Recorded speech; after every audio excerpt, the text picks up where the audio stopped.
Hello, everyone. Welcome back to Dragon Talk live recording here on the Twitch. In a new and fun way, I'm here with Chris Perkins. Hi. Hi. We are going to talk lore you should know. Actually, let me just do that whole lore you should know intro again, just so it's actually clean. Absolutely. I always do that, but I'm glad you're all back and with us here on the Twitch. Welcome to another segment of Lore You Should Know. I am Greg Tito, and I'm here with Lore Master Chris Perkins. Hello. I am alone with Chris Perkins in this session. Mr. Mastern is out of the office, but we wanted to record some new fun stuff here for the Lore You Should Know segment, where we talk about little bits of Dungeons & Dragons lore that you can use in your game or just for fun. So today we're going to talk about Maruts. Maruts. Oh, yes. From it was inevitable. Are they a new monster from Mordenkainen's Tome of Foes? No. Maruts trace their origins back to first edition with the original Manual of the Planes. Ah, they're planar entities. They are indeed, yes. Native to the plane of Mechanis, also in first edition known as Nirvana.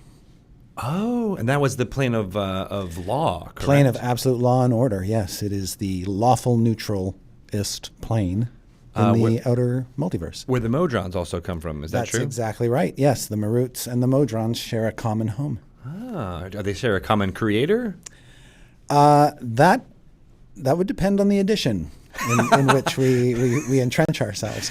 But currently, yes, they do. Oh, okay. We basically say now, in the current edition, that Primus, the one in the Prime, the overlord of Mechanis, the overlord and creator of all the Modrons, is also responsible for the creation of a group of creatures known as inevitables, of which a Marut is one. All right. What are the inevitables? What's that whole category before we get to the Maruts? So the inevitable, they are built to, well, let me take one step back. In the earliest edition, when they first appeared, they were built to basically enforce the laws of the multiverse, to make sure that nobody out there was doing anything to basically bust the way the multiverse works. And over time, their mission has evolved. The Inevitable's purpose has evolved. And as of their appearance here in Mordenkainen's Tome of Foes, their purpose is to enforce contracts. Now, in 4th edition, they were actually also, or in 4th edition, Inevitables, their purpose was to basically keep gods in check. Okay. If there was a conflict between gods, the Maruts and their other Inevitable buddies could step in and try to mitigate that conflict. Like arbitrators? Or they were more like, it depended on the role of the Inevitable, but basically they were there to make sure that the gods didn't upset the cosmic balance with their shenanigans. Because they were beings of such great power, Correct. They needed a special police force almost. But the common through line with all Inevitables is they are beings of pure, unadulterated law who don't have any real perspective other than to preserve the absolute order of things. That has been consistent all the way through their design. Now, Inevitables come in a variety of forms. The Marut was the first one that we ever described, and it has appeared in various editions over the years as kind of the archetypal inevitable. And then there are other kinds of inevitables that have sort of been created to sort of flesh out that family over the years. What does a Marut look like? A Marut has changed appearance, but for a number of years they looked like big, giant centurions with obsidian skin and gold-colored armor with sort of big helms, but basically look like big, beefy guys, head, arms, legs, stomping around, punching things with their huge fists. Got it. They kind of look like, other than the black stone of obsidian, do they look like Sentinels from like the X-Men universe? A little bit, yeah. There is definitely a resemblance there. Okay. Now, with 5th edition and Murdy Curdy's Term of Furs, we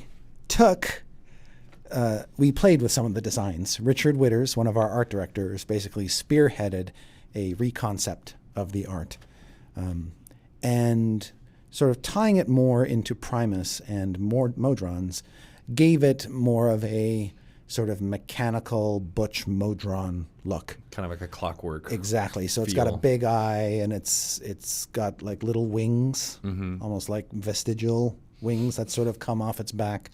And it still looks pretty ominous and hulking, but it's a little bit more playful, and I would say its silhouette or its profile is probably a little bit more distinctive than it used to be. Okay. And as we describe Maruts in Tome of Foes, they are created on Mechanis in essentially these forges. They're sort of Van Neumann-esque machines that make machines, kind of forges. They're spit out, and then they basically just wait around until they're called to the Hall of Concordance in Sigil.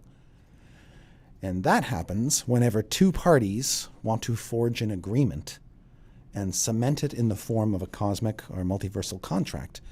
They converge and meet at the Hall of Concordance in Sigil, where a being called the Kolya Root presides and basically sits there while these two sides hash out the contract. It becomes a for reals contract.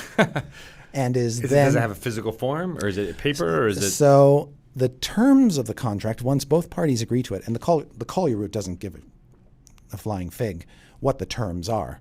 It's just there to sort of make sure that the contract process happens. Yeah, exactly. That contract is then signed and recorded, and then stamped into the Marut. Oh. So the Marut has this sort of chest plate, this circular disc-shaped chest plate. That contract is basically inscribed upon that. Interesting. So that, should one party decide not to fulfill the terms of the contract, the Marut will make sure that those terms get fulfilled in the only way it can, which is to show up and basically kick your head in until you agree to these terms, until you fulfill or uphold your end of the agreement. So the Marut is used as a form of punishment. Yes. I love that there was like, oh, does it have a physical form? And then you're like, the Marut is the physical form yes, of the contract. Exactly. It is the physical representation of the contract. It has the contract stamped into its being to remind you that that's what it is. And when it comes knocking on your door, watch out. Because when this thing hits you, it hits you automatically. No attack roll required. It never misses. And it's got a blistering array of other abilities as well. It is, in Mordenkainen's, a CR-25 monster. Which is like higher than a few of the Demon Lords? That's correct. Wow. Yeah. So, hey, law in the cosmos is serious, serious business. It'll come, like the actual physical representation of law will come and kick your butt. Down. Yeah, exactly. All right. And so that's essentially the sole function of the Marut in this edition. And like I said, in previous editions, their mission was a little bit different, but kind of their role has always stayed the same. They come in once something has gone wrong, and they fix it through force of might. And they're the enforcers of these planar contracts. Now, Exactly. do they do it for contracts that are not done at the Hall of Concordance and stamped into their thing? No, although it's conceivable that there are other places in the multiverse like the Hall of Concordance where a powerful being can call forth a Marut, and Primus will let one out of the forges, out of Mechanis to go and answer.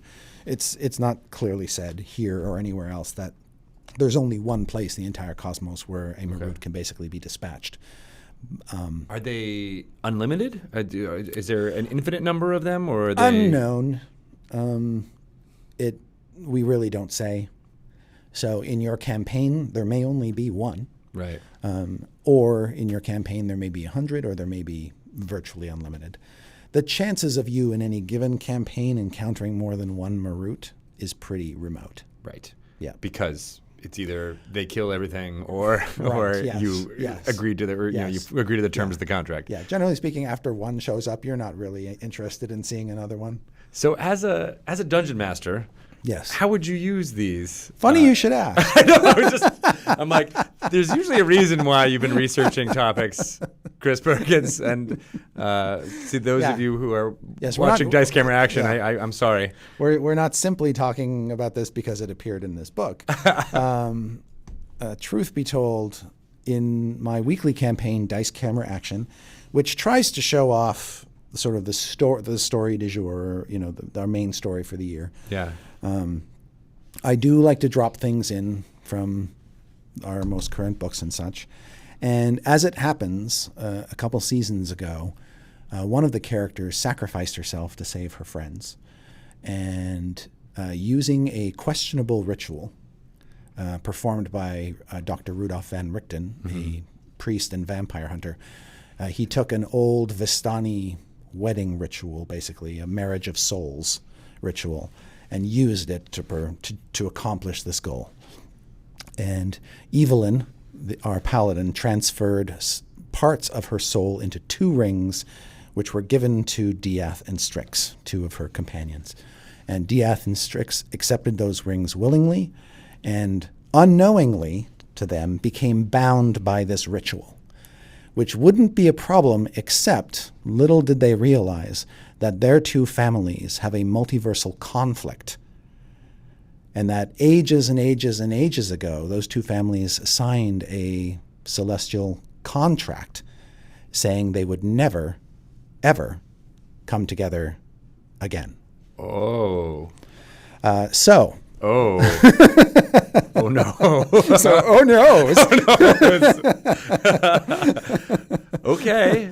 So I was wondering how that was anyway. going to resolve itself, and it's still unclear. But so in last week, I think it was last week's, and obviously the timing will be off because this will air at a later time, and people will be confused. But in a previous C-Team game, Jerry Holkins had one of my players, Jared Knabenbauer. He loves contracts. Yes. Omen Drawn is a big fan of contracts. You know that Omen knows all about Marut and that kind of thing. Exactly. Suffice to say, he's got posters of them up on the ceiling of his bedroom. Yeah, Jerry had one of my players, Jared Knabenbauer, and his character Diath on the C-Team recently, and tipped off to Diath this notion that there's a Marut coming for them. Oh, dear. So... Anyway. That is all right. So it can be used as a punitive measure. Right. So even though I have never brought up the Marut in my game, my players now are terrified that this is going to show up. So thank you, Jerry. And it could happen, next session. Yeah. It could happen 20 sessions from now. Right. Timing is a little, hard to tell exactly when a Marut might show up, but there's one stomping its way toward Waterdeep right now. Very slowly. Yes. So, I mean, that's one example of how you could use it. But yeah, right. It can be the threat, just the threat of a Marut. I feel like could be really illustrative in a campaign. Yes.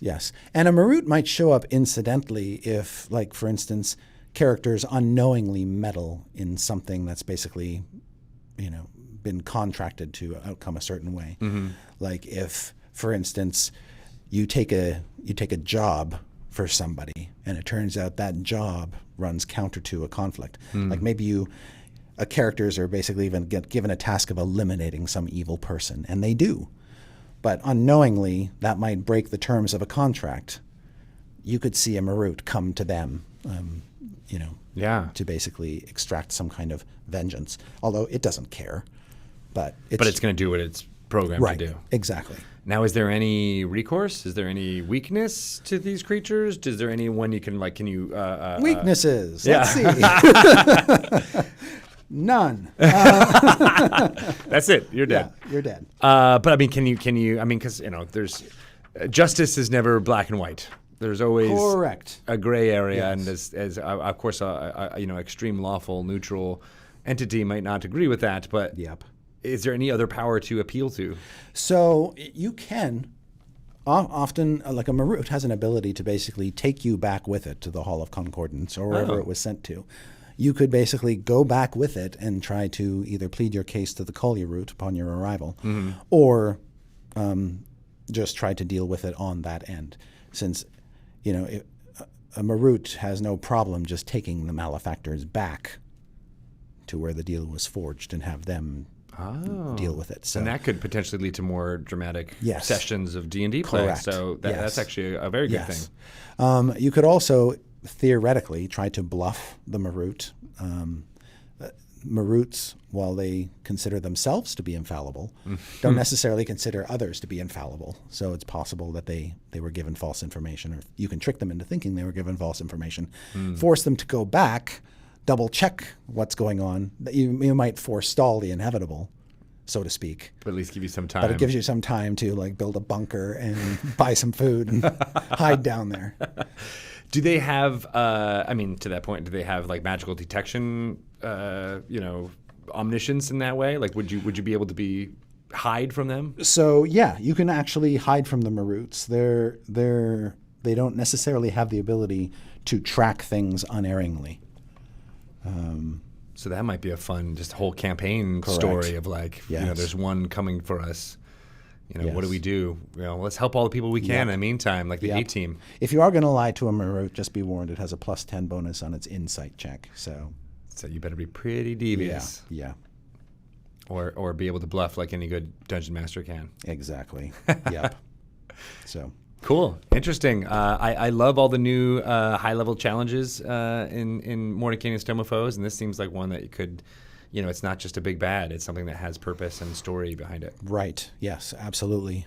It's always an interesting challenge for DMs to try to play lawful neutral. Yeah. This sort of not bound by evil or good role. And the Maruts are one of the best representatives of a lawful neutral creature in the game, and have been around a surprisingly long time. Although because of their very nature, they don't tend to show up very often in adventures. It's more the type of thing that's likely to happen in a customized campaign. Right. That makes sense. Yeah. Because of all the reasons we just listed, it's much more about story rather Exactly. than some kind of Yes. programmed thing, right? Yes.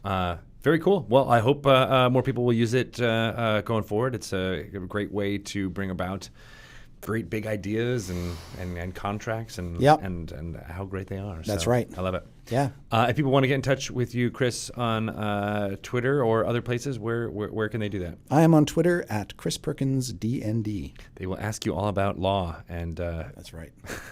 you will give them all of the lowdown on lowdown. on how to get away from a Marut. Thank you for that. Thanks, and we'll be back with another lore you should know next week. Excellent. I didn't want to say that on the segment, but lawful neutral sounds like many things that are being used in our government right now. Oh. It's just the way the law's written. Oh, God. We got to do it. I'm ready to set fire to Exactly. We got to world. send a Marut in. That's the Yes. only way. I'm glad we didn't delve too much into the planar contracts for this one, because then there's a lot of stuff that we can talk about in this segment. Then Yep, there is. cool. You ready? Hey man, how do you spell Marut? Marut. All right. It's probably one of the first questions we get on the Twitter. How do you spell Marut? And the next one I think we're going to do is planar contracts. You ready? Yes. Yes. Welcome to another Lore You Should Know segment. My name is Greg Tito, and I'm joined by Mr. Chris Perkins. Hello. And on this Lore You Should Know, we are going to delve into a specific bit of Dungeons & Dragons lore for use around your table or just for funzos. Today, this is the funnest topic I think we've ever tried to capture, which is Really? planar contracts. Oh, gosh. Yeah. Everyone loves the fine writing at the end of the contracts and how to make sure you skim it and sign, click the button that says, end user license agreement so that you can use the app. That's Yes. basically what these things are, but with planar beings. Yes. Well, of all the creatures most likely to engage or participate in a planar contract process, devils are first are the sort of lords of planar contracts, and they use them primarily to get their hands on souls. But you can have a planar contract between any two parties, and with any, anything can be traded through a planar contract. But by and large, devils are basically seen as the masters of the planar contract. Right. What's the definition that we're putting on this for planar contracts? Just a contract or agreement with a being from the planes? That's correct. Yeah, that's precisely what it is. It is usually a document or some sort of document inscribed and bound by magic between two planar beings or a mortal and a planar being. Mm-hmm. And the nature, it takes sort of the conventional contracts to a bit of a higher level and sort of a higher level of enforcement. And the stakes are almost always greater as well. It wouldn't just be like, oh, I'm going to buy some yams from you for 20 gold pieces. Right, yeah. It's more and like, I'll pay you 10 now and 10 later, that kind of, yeah. Give me all power for these 10 years so that my soul, when it dies, if you're tapping into a planar entity for assistance, and a lot of people will, wizards will for power, kings will for protection. Mm-hmm. If you're going to task up, or if you want to like get an army of Yugoloths to fortify your army against an encroaching threat, anything like that, you will be entering into some sort of planar contract if you're smart, or not. Right? Yeah, you have to be. You're smart for setting up the contract. You're smart for setting up a contract that's actually beneficial to you and doesn't carry any tricks or anything embedded in it. Which is always why you have to read, in any contract, the fine print, or have some solicitor handle it for you. Exactly. Someone you trust. And is it true that most, we were talking about how devils use these the most. Is that mostly their intention, is to try to pull a fast one and have the contract be agreed to in a way that is not beneficial to the party involved? Devils are very interesting. Being lawful evil creatures, you know that they're inherently selfish and tyrannical, that they essentially crave power and elevation and all that kind of thing. And there are devils of different hierarchies, in the hierarchical order, all the way from imps all the way up to archdevils. When you make a deal with a devil, the devil will try to cement that deal in the form of a contract, and the contract is devised to be binding. It's usually signed off by an archdevil to basically make it cosmically binding. Mm-hmm. And then the terms must be upheld on both sides. Now, a devil is smart enough, generally, not to make a deal, not to give away anything it can't afford. Mm.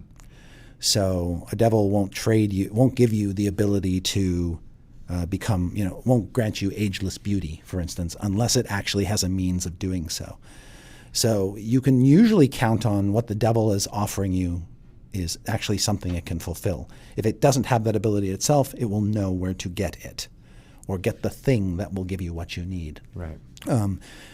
And the reason is because the devil never wants to be caught breaking a contract. Their lawful evil nature kind of forbids it in themselves, but also it's just bad for the reputation of them and the nine hells. Because devils have such a great reputation. They got to preserve that. Right. I mean, if you're making a deal with a devil, chances are you can't get what you need anywhere else. Right. And the devil knows that. And the devil will go to great lengths to get it for you.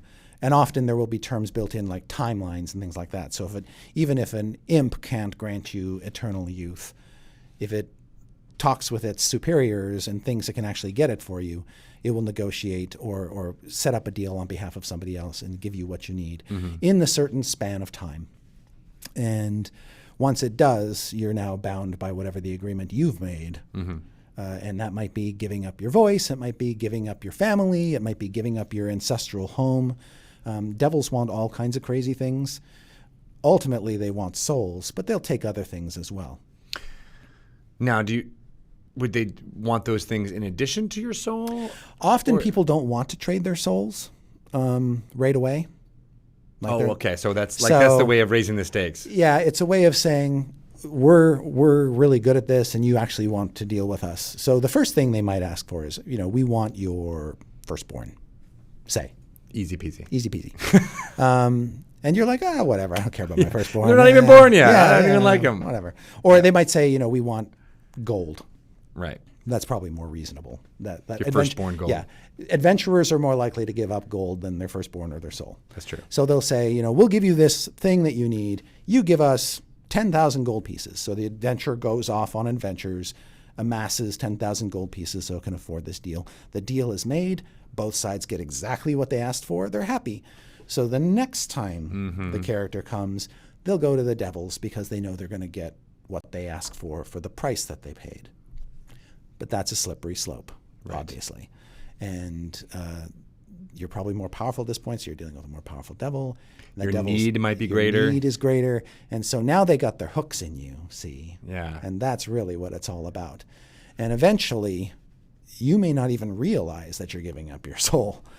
They may be turning you evil just by virtue of what you're asking for and what they're willing to give you. Oh. And as soon as your alignment changes, of course, then they have you. Right. So You didn't even have to technically contract out your soul. They got it from you through their dealings. just by playing through your Exactly. greed, your avarice, your Exactly. more base And you look type back things. on your career and say, what happened? And you're like, well, You made this deal you made here, these this deal choices. here. You gave up your ancestral lands, which meant that devils were able to install a dictator over them. That dictator turned it into a minor tyranny. All of these things that you sort of let go basically twisted you and turned you into the evil malefactor that you've unknowingly become. Right. That's how devils win. Now, not all planar contracts are orchestrated by devils. That's true. There are other beings, typically lawful ones, who will engage in contracts. Ultimately, basically, for the purpose of ensuring that they get what they want. And the penalties for not fulfilling the contracts are often divinely enforced. In the case of devils, Asmodeus can basically enforce a signed contract. He can hold it up and say, you signed this, you have to give me what I want, or bad things are going to happen to you. Celestial beings can have contracts as well with basically the same thing. If you want to enter the pearly gates or whatever, or if you want goods protection in your realm, you better enforce the terms of the contract you've set with us. We're not going to be jerks about it, but a deal is a deal. Huh. I never really think of lawful good angels entering into those kind of deals. So you can imagine a scenario, for instance, where there is an angelic being who basically has served as a sworn defender of the throne. And the old king or queen dies, and maybe one of the characters is an heir to the kingdom, or is working closely with somebody who is. That angel might say, well, under the terms of our celestial contract, I am free to leave now. But if you want me to stay, we'll have to extend the terms, and here they are. Right, and here's my demands. And here are my demands, and all that kind of thing. And they're not crazy, they're not evil, they're not anything like that. But it's a thing you have to set up or deal with. Yeah. And if you decide to let it go, or you don't want to pay up, or do all the things that the previous king or queen did to keep this angel fighting for the kingdom, and that angel leaves, you'll have to deal with the consequences of that broken or ended contract. If you wish to extend it, you might actually have to go somewhere to renew the contract, or do something to renew the contract. Like you have to basically prove to the angel that you are worthy of the contract extension, and for that you have to save like a unicorn who's been captured in a forest, or help this other realm that's currently under siege by a hobgoblin warlord, or something to basically make the angel say, you are deserving of my protection. Right, and those are the kind You're of a terms good that soul. they'd be asking for. So that's a different kind of contract, but equally important and equally enforceable on a cosmic level. I love how there's like at least 15 adventure hooks in Yes. the last 5 minutes of what you've been And talking about. and I would be remiss if I didn't talk about hags. Yes, they have a lot of binding contracts. Yes, they do as well. You can get into an agreement with a hag, trade your voice for this, or trade your beauty for that. They often want things that You've are mentioned not. the Little Mermaid basically like 3 times. Yeah, too. well, yeah. That is such a great, perfect story. Exactly. Yeah. That whole the Ursula the Sea Witch kind of thing. Yeah. She is in many ways like she behaves like a D&D hag does. Absolutely. We've talked about hags before, and we'll talk about hags again. But they're masters of these sort of contracts, and. But would that be I mean, I guess there are hags in the fairy, Yes. realms, but Yes. that would make them a planar contract for that reason. Yes, exactly. There are hags who are fae. There are hags like night hags who are actually fiends, Right. and they have contracts as well. And what they usually get out of their contracts are souls that they convert into larvae, these worm-like creatures that they sell to other fiends and to liches and to other people. Yeah. So there's a market for it. Exactly. There are markets for contracts everywhere, and you can't go to a place like Sigil or the City of Brass and not see contract negotiations happening all the time between genies, between hags, between celestials, between fiends. They're absolutely prevalent. The features of a planar contract, the physical features, can vary wildly. A devil might have of flesh. A hag might do the same. A celestial probably won't have you do that per se. Sign my wing. Yeah, the materials that can be used for a contract signing are as varied as one's imagination can fathom. There isn't a single in D&D. There isn't a single substance that you use for all contracts in the multiverse. There isn't a single kind of ink you use. Nothing like that. It varies. But you do need to sign your name, essentially. Like that's the There is a one power to thing. You are signing your name, and even if you just make up a false name, signing. Thundar Super He-Man. It doesn't matter. You've basically done the act. You've sort of signed this, and regardless of what it actually says on the paper, that's you. Right, because it's yes. a magical spell almost. Exactly. Well, actually, that's a good question. Is there a spell that is part of the signing of a contract? Nothing codified. We kind of hand wave that constantly so that we're not being too constraining. We don't want to just say it has to be this one spell everywhere. There is the ceremony spell in Mordenkainen's Tome of Foes, though, which seems similar to what you're talking about. Right, yes. There are a number of spells that have cropped up in the game. I'm trying to figure out where that spell is.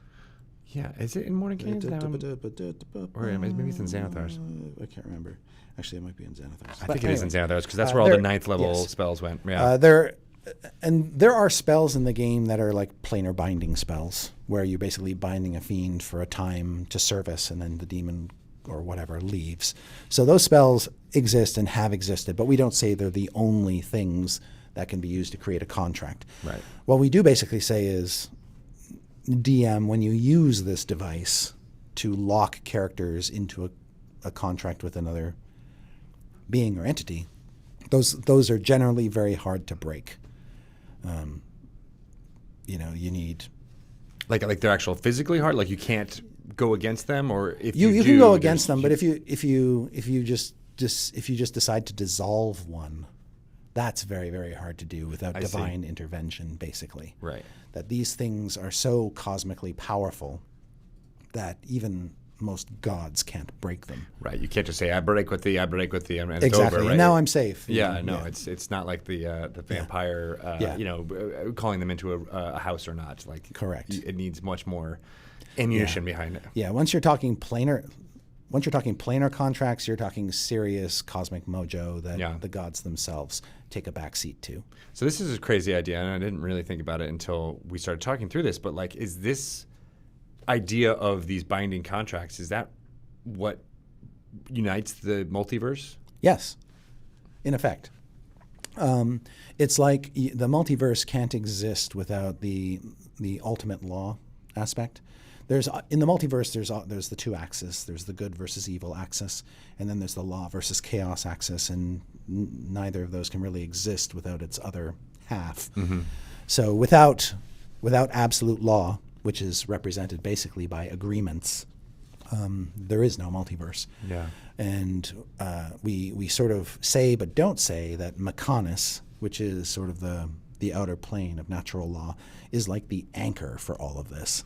That contracts basically, no matter who makes a contract, it basically gets recorded or imprinted somewhere in Mechanis and becomes part of the fabric of that plane. And that plane is the cog that kind of keeps the multiverse together. I like that idea a lot because there's like what idea could possibly unite so many different beings and of varying powers. Yes. And it is just the power of agreements, the power of binding contracts. Yes. So without binding contracts, there is no multiverse. All right. Yeah. Well, that's heady stuff. But when you dig down into it, it kind of makes sense on a multiversal level that something's got to hold the universe together, and these are the things that do it. Which begs the question, what are some of the biggest planar contracts, out there? Yeah. Do you have a few? I bet. I'd have to probably dig really down to find out if they've been codified anywhere. But I'm trying to think of a really good example. I mean, what about the sigil itself? Right? Yes, there's a good example of. So sigil is this donut-shaped city at the center of the multiverse, perched atop a tall and lonely and infinite spire, and no gods may enter it, ever. And the Lady of Pain basically is the sentinel that makes sure that remains true. Mm-hmm. That is a cosmic planar agreement, a cosmic contract between the gods that they're all bound to, and that they can't break. Who made that agreement? Some would say it is the Lady of Pain herself, because it is said that she will be the last to stand when the multiverse ends, and she will be the first to see it reborn. And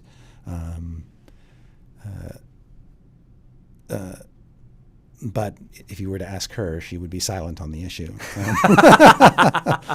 Isn't that always the case? But if all the gods in the multiverse have basically agreed that they will not tread upon her domain, then I think it's safe to say she had a hand in that. In creating that agreement, yes. Yeah. Oh, all right. That's pretty fascinating stuff.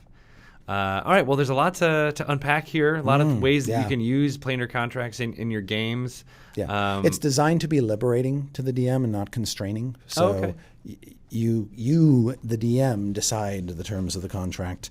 I know some DMs who actually like to, maybe they're lawyers and they do this they can do this for a living. It's a fun thing, drawing up a contract. I've found using contracts in my game to be least burdensome if I just have basically a 3-column approach. What does the one party want? List that in one column. What does the other party want? List that in that other column. And what are the consequences for breaking the agreement? And it's usually if anybody's going to break the agreement, it's probably going to be the characters. Not always, but generally speaking, the characters are initiating a lot of the action in the campaign once the contract is signed. So it'll be them. And just listing those things out is usually enough. And you can keep that as a reminder to yourself.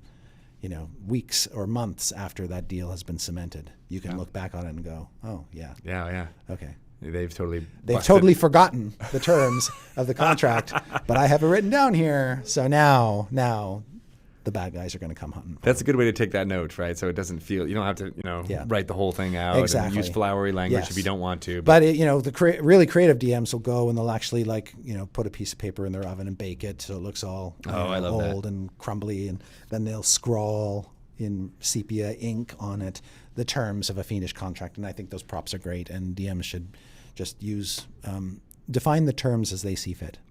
Right, and use it for pushing the role play and the story forward. Exactly. Yeah, it's purely really a story device, not really something we codify mechanically, because then we're hamstringing creativity. Right. Exactly. Because there's lots of options there. Exactly. Cool. Well, if people want to ask you to pinky swear and therefore get that agreement in the laws and the halls of Mechanus, how can they do that?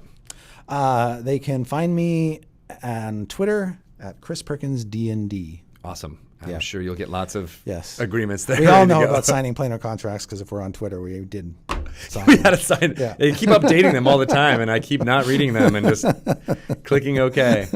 Each one of those EULA things you've done are now in the plane of Mechanus, and you can look them up there if you like. Exactly. All right, thanks a lot, Chris. You're welcome. We'll be back with some more Lore You Should Know next week. Excellent. We got 15 minutes. What was the last one that you wanted to do? Oh, I was going to do a quick, we get a lot of lore questions about things that are actually in the Player's Handbook. The DMG. And I just thought I'd call attention to maybe 5 things in the Player's Handbook. Lore bits that you may not even know they're there. Right. And then you can also, talk about all of the breadcrumbs that you left in the DMG for all the adventures that have come out already. Right. Yes. Yeah, because I know there's a bunch in there too. Not just in the DMG, but in the Monster book as well. Manual. Yeah, exactly. Yeah. And the PHP probably too. All right. So I hear the clicks. There they are. Welcome to another session. We're going to play Dungeons & Dragons. Let's roll some dice. All right, screw all this. Welcome to another segment of Lore You Should Know. I am Greg Tito, and I am joined by Mr. Chris Perkins. Howdy. Today on Lore You Should Know, where we talk about little bits of Dungeons & Dragons lore that you can use in your games, at your tables, or just to impress people in conversation. We are going to talk about little bits of lore that are present in our core rule book, especially the Dungeon Master's Guide, that we get questions from all the time. And People just don't know they're there. Exactly, right. Yeah. So read the Dungeon Master's Guide back to front again, but also we're going to point out a whole bunch of fun stuff that you may have missed from in there. That's right. It's easy to forget, because these books are a few years old, what they contain. Yeah. And in some cases, I know some DMs who haven't really even read the DMG yet, or haven't gotten all the way through it. Right, so, or have used tables from it and not gone and exactly. And they've sort of used pieces of it as their campaign has required, but they may not actually know all the juicy little bits that we tucked away in its sacrosanct pages. And there are some good ones. Indeed. So I thought I'd just call attention to a few of the little gems that are buried in here, and these are by no means exhaustive. I just, thought they're kind of cool. Yeah. So if you're wondering how gods are sort of structured in the multiverse, Chapter 1 of the DMG has a sidebar called Divine Rank, which divides gods up into categories. There are greater deities, there are lesser deities, and then there are quasi-deities, which include demigods, titans, and vestiges. And if you're ever wondering what the difference between a lesser god and a greater god is, or what a demigod is or a vestige is, this sidebar basically details all that information and tells you everything you need to know. For instance, greater deities can assume multiple different forms. Zeus would be one such being, but you can't fight them. Yeah. They are unfightable. They do not exist while they can manifest avatars, which look real and are killable, fighting one does in no way hurt the god. Yeah, they're like, all right, well, I just won't use that form today. Exactly. Yeah.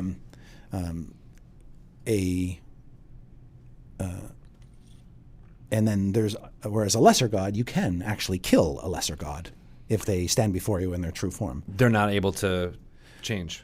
They can change forms. And Okay. they can appear as different things. But if you actually walk up to Asmodeus, sitting on his throne on Nessus, the bottom layer of the Nine Hells, and you get into a fight with him and you actually beat him, he's dead.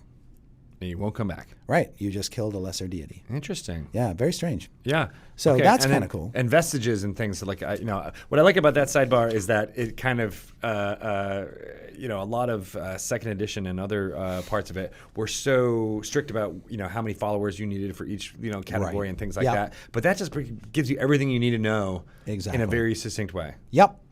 Vestiges are deities who have lost nearly all their worshippers and are considered dead from a mortal perspective. Esoteric rituals can sometimes contact these beings and draw on their latent power.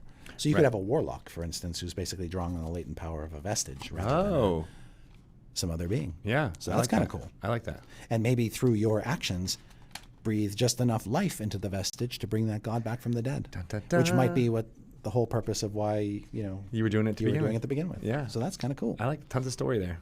Exactly.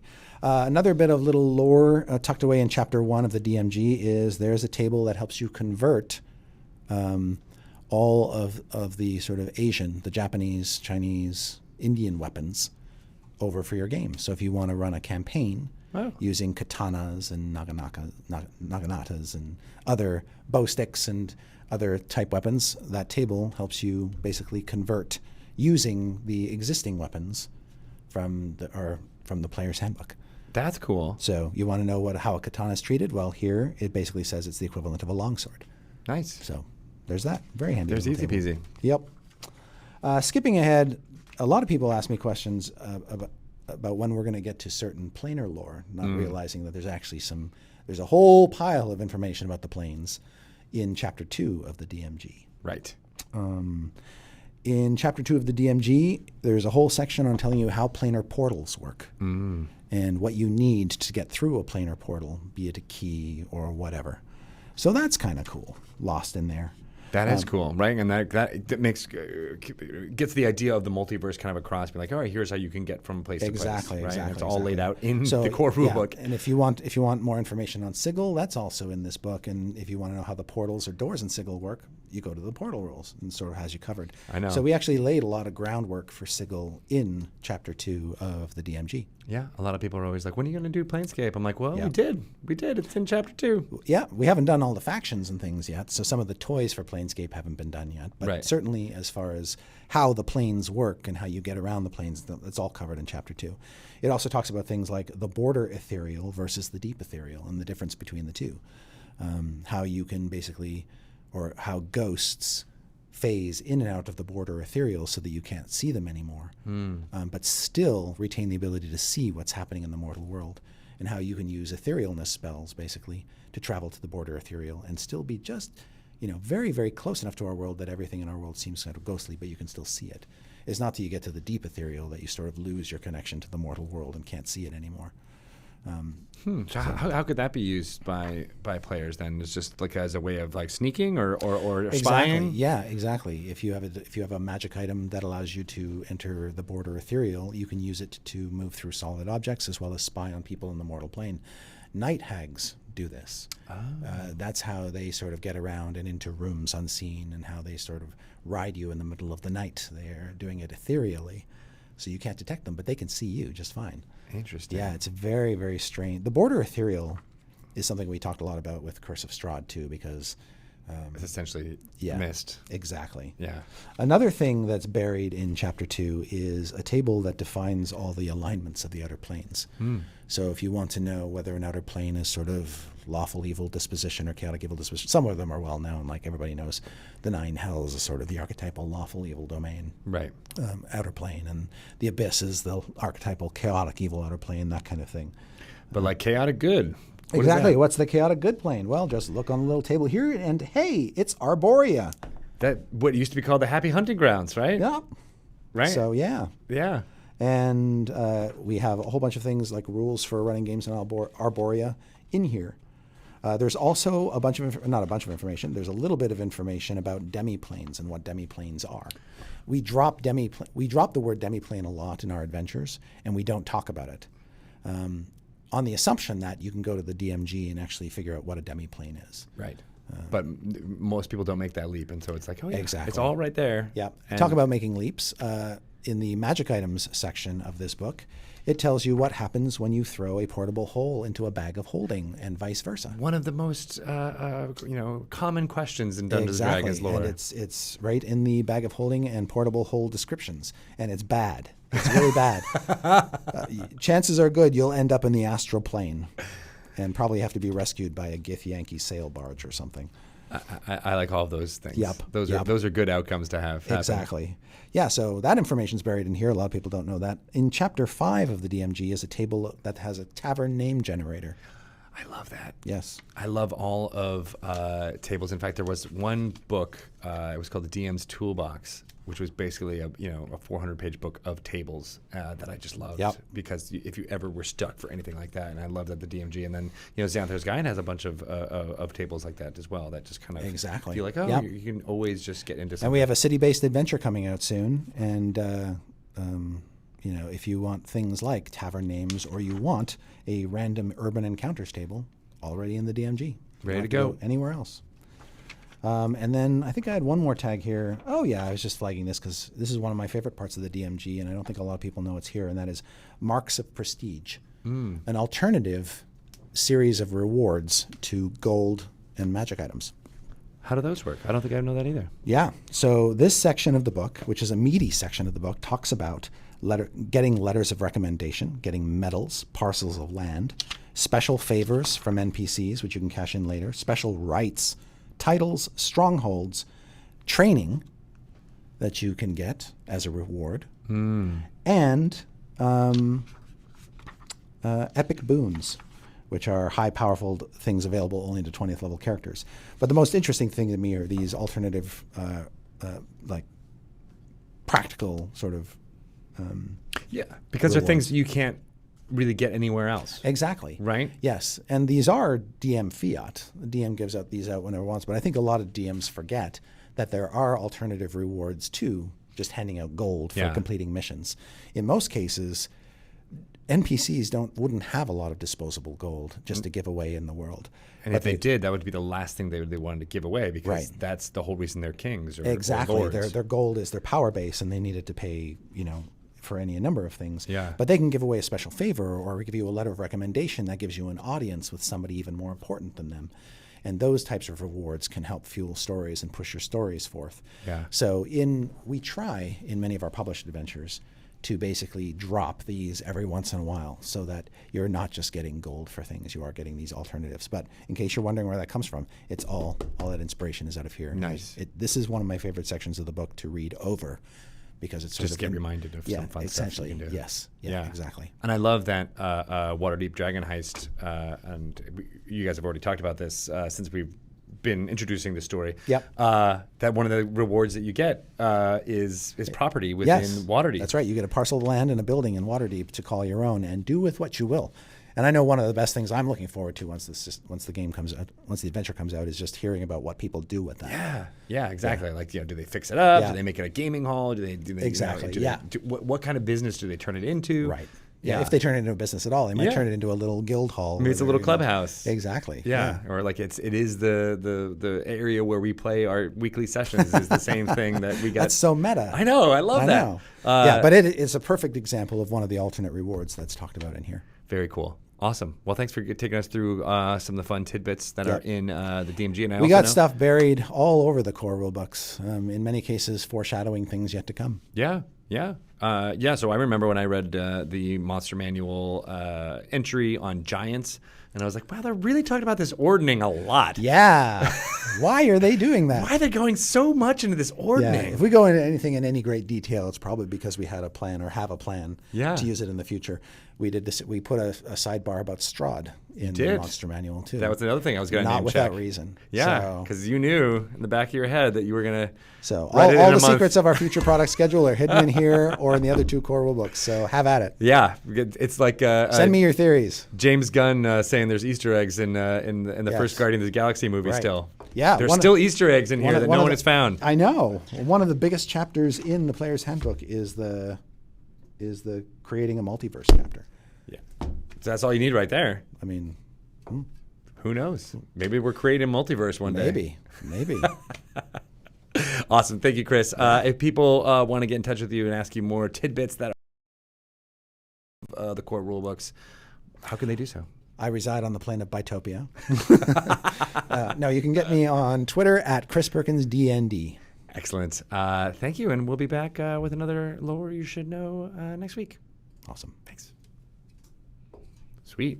We did it in an hour flat. 3:59. Woo! Did it. We're good. Nailed it. We don't have to do anything other more. Thank you so much. Absolutely. You can take off. We are going to take a little break here. Potentially. Yes. Yeah. We're going to take a little break here. I'll come back on to give you guys some announcements and things that are going on in the future.